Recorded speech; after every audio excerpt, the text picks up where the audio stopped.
I called my boyfriend my plan B at a wedding as a joke. Now he's disappeared and I think I've ruined my life.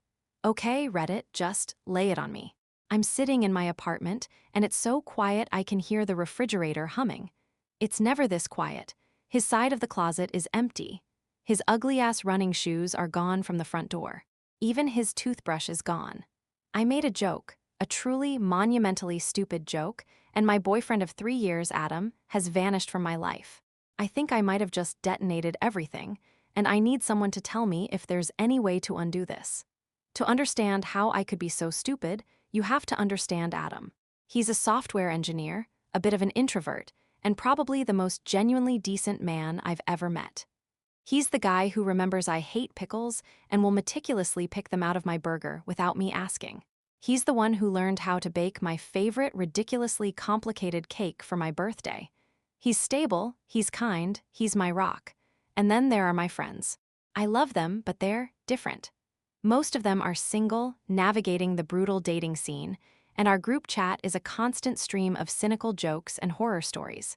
There's this unspoken culture among us that being too serious about a relationship is somehow lame, that you always have to maintain this cool, detached, ironic distance. And me. I'm a fucking idiot who desperately wanted to fit in, to perform for them. I wanted to be the cool girlfriend, not the one who was already planning her future. And that desire to perform, to get a cheap laugh, is what led me to this empty, silent apartment. The wedding reception was in full swing, a picture-perfect scene straight out of a magazine. We were in a beautifully restored barn, with fairy lights twinkling like captured stars in the high rafters, and the scent of wildflowers and old wood hanging in the air. The band was playing a slightly too loud but fun cover of a classic rock song, and the clinking of glasses and bursts of laughter filled the space. I was a few glasses of champagne deep, feeling that warm, fizzy buzz that blurs the edges of good judgment. I was sitting with my circle of friends, a table that had become an island of performative cynicism in a sea of earnest romance. They were on a roll, trading war stories about their latest disastrous hinge dates with a kind of competitive glee. He literally showed up in Crocs, one friend was saying. I should have known then. Another was describing how her date spent 20 minutes explaining crypto to her. The air was thick with this shared, sardonic humor, a defense mechanism that had become our group's primary language. Adam, being Adam, had found a quieter corner to chat with some of Jessica's cousins he knew from college. He wasn't a huge party person, but he was always a good sport, smiling and engaging politely. I watched him for a moment, the way he listened intently, his quiet confidence a stark contrast to the loud, brittle energy at my table. Then Chloe, probably the loudest and most influential of the group, turned her attention to me. Hey Lauren, you're so boring now," she teased, swirling her wine with a practiced flick of her wrist. "We can't even complain about guys with you anymore. Adam is just perfect. It's sickening. Don't you ever just want to set him on fire a little bit, just for fun?" Everyone laughed, and her words hit me like a splash of cold water. Boring, in our circle, that was the ultimate insult. I felt this insane, hot-wired pressure to prove I wasn't boring, that I wasn't just some settled-down, whipped girlfriend who had lost her edge. I wanted to show them I was still one of them, still sharp, still in on the joke. The champagne, the peer pressure, and my own deep-seated insecurity formed a toxic cocktail in my brain. So, fueled by a desperate need for validation, I did the dumbest thing I've ever done. I stood up, a smirk already forming on my face. "Watch this," I muttered to Chloe. I grabbed my glass and walked over to where Adam was standing, feeling my friend's eyes on my back. It felt like walking onto a stage. He saw me coming, and his face lit up with that warm, familiar smile that always made me feel safe. He excused himself from his conversation and turned to me, his eyes full of affection. "Hey, you having fun?" he asked softly. I leaned against him, putting my arm around his waist, and in a voice loud enough for my entire table to hear, I announced, "Oh, him?" I gestured theatrically with my champagne flute, the liquid sloshing dangerously close to the rim. "He's my forever, plan B, you know, if I don't find anyone better by the time I'm 30, I'll just settle for him." The laughter I expected from my table never came. Instead, a thick, heavy silence fell over our corner of the reception. It was so abrupt it felt like the sound had been sucked out of the room. The only thing I could hear was the distant, cheerful music from the band, which suddenly sounded mocking. Adam's smile didn't just disappear, it was wiped clean from his face, replaced by an expression I had never seen before. It wasn't anger. It wasn't even overt hurt. It was a quiet, profound shock, as if I had just slapped him. His eyes, which were warm and loving just seconds before, became distant and unreadable. He looked at me, and in that single glance, I saw the full weight of my stupid, cruel words land on him. He didn't flinch. He just absorbed it. He slowly, deliberately removed my arm from his waist. He didn't say a word to me. He just gave a small, almost imperceptible nod, as if confirming something to himself. Then he turned back to the people he had been talking to, offered them a tight, polite smile, and said, "Excuse me for a moment." He walked away, not towards the bar or the restroom, but towards the other side of the barn, where he started a conversation with an older couple. My own smile froze on my face. The performance was over, and the curtain had come down on a disaster. I felt a cold dread creep up my spine. For the rest of the wedding, he was a ghost in my presence. He was impeccably polite to everyone. He congratulated Jessica and her husband. He even danced with the bride's mother. But he avoided me with a chilling precision. If I walked towards his group, he would find a reason to move away. My attempts to catch his eye were met with a blank wall.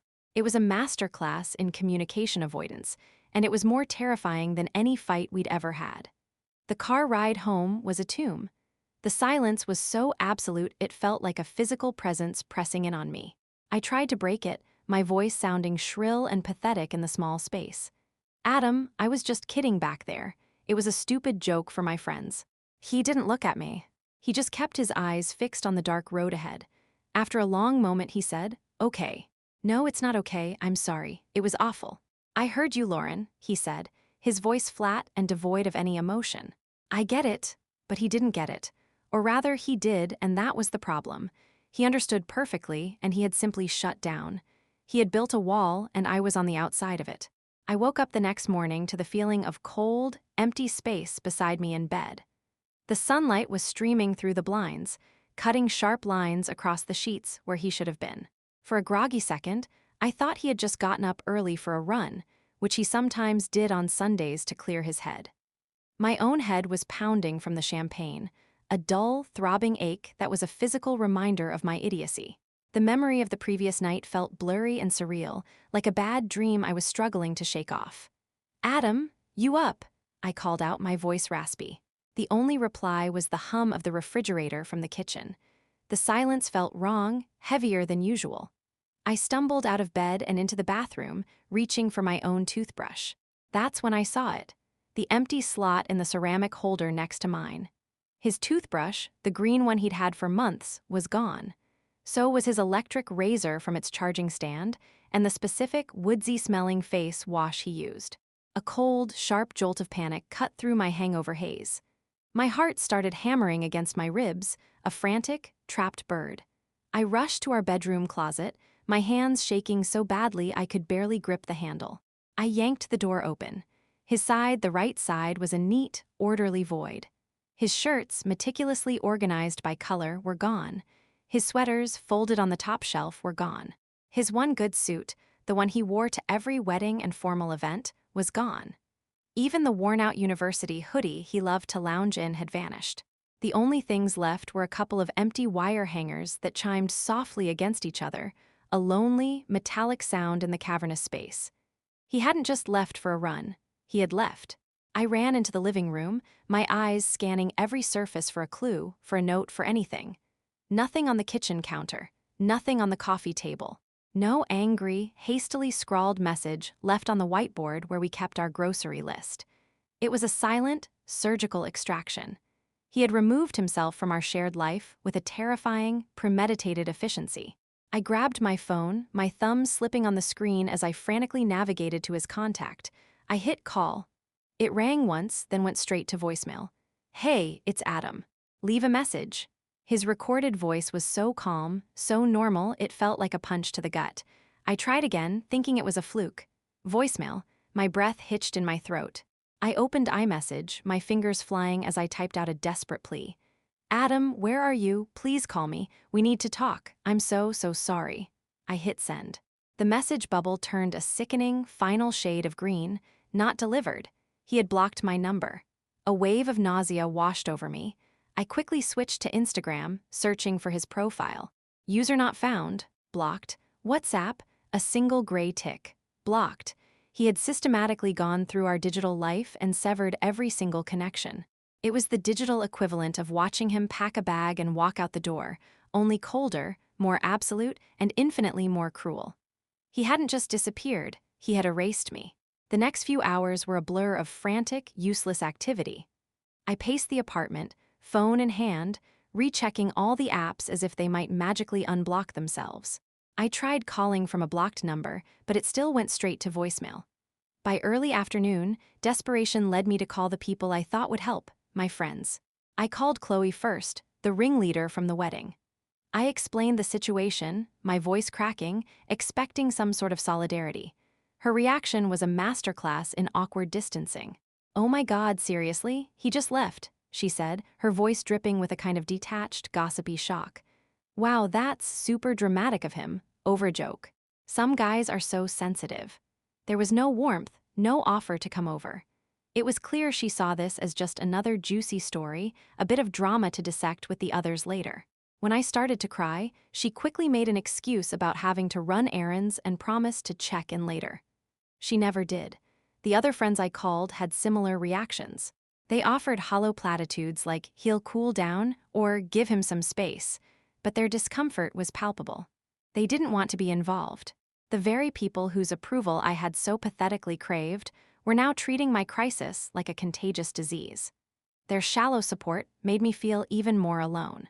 They were my audience for the joke, but they were nowhere to be found for the fallout. Finally, with a sinking feeling of dread, I called Jessica, the bride. She was at the airport, about to leave for her honeymoon, and I felt terrible for bothering her, but I was out of options. I recounted the story, shame burning in my throat. She listened patiently until I was finished. Then she let out a long, weary sigh. "Lauren," she said, and her tone was different. It wasn't judgmental, just sad and honest. It was the blunt talk I probably deserved. "I have to be honest with you, that was really, really hard to watch." "It was just a stupid joke, Jess," I pleaded, the words sounding weak even to my own ears.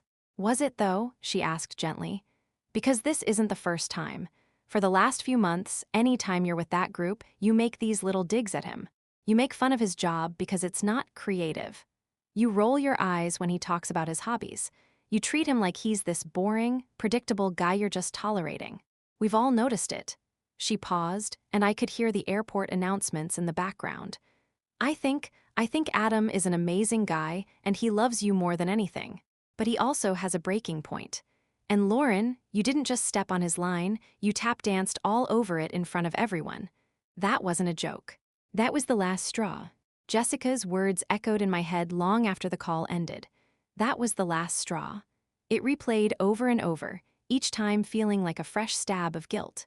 The idea that this wasn't a single, catastrophic mistake, but the culmination of 100 smaller cruelties was almost too much to bear.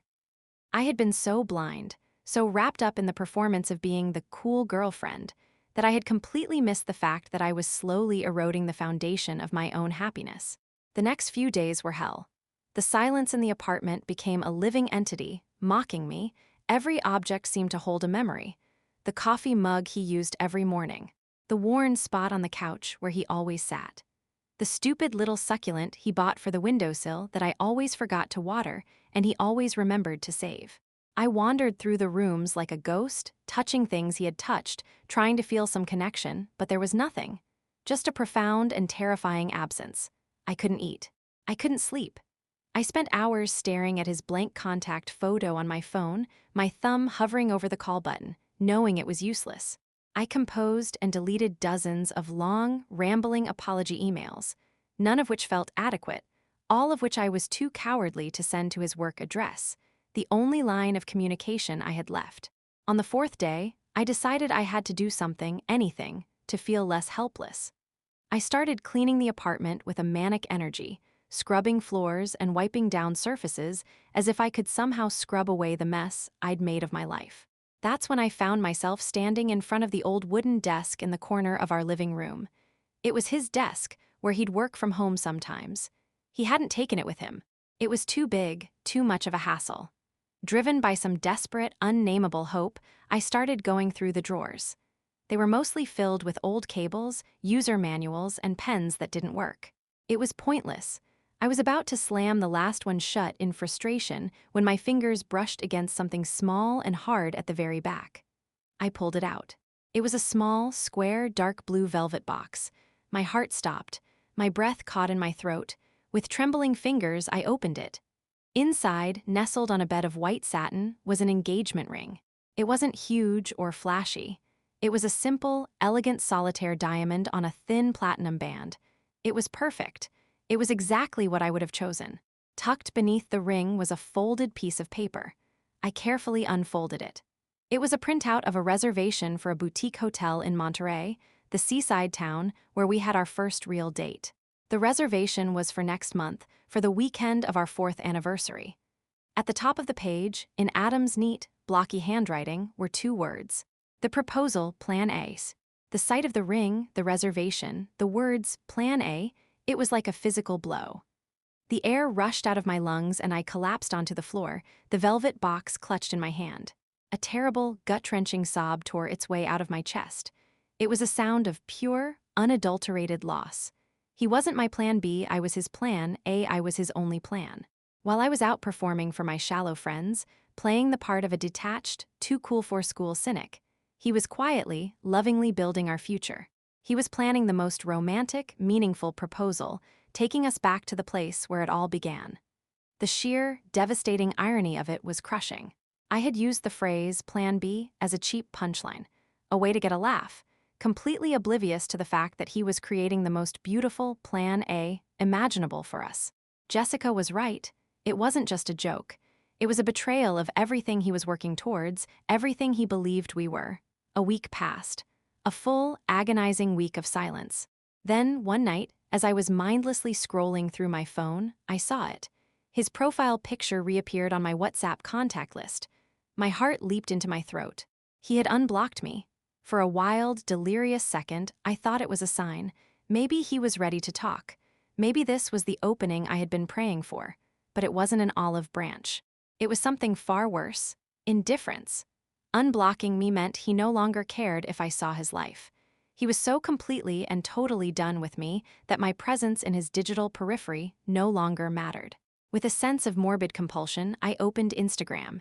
His profile was public now, and there it was. A new post, uploaded just an hour ago. It was a picture of him, standing alone on a mountain summit, a vast, breathtaking landscape of peaks and valleys stretching out behind him. He was wearing hiking gear and squinting into the sun, a genuine, relaxed smile on his face. It was a smile of pure, unburdened freedom. A smile I hadn't seen on him in months. The caption was simple, just 5 words. A breath of fresh air. And that's where I am now. Sitting in the dark, the blue light of my phone illuminating my tear-streaked face. I'm looking at that picture, at that smile.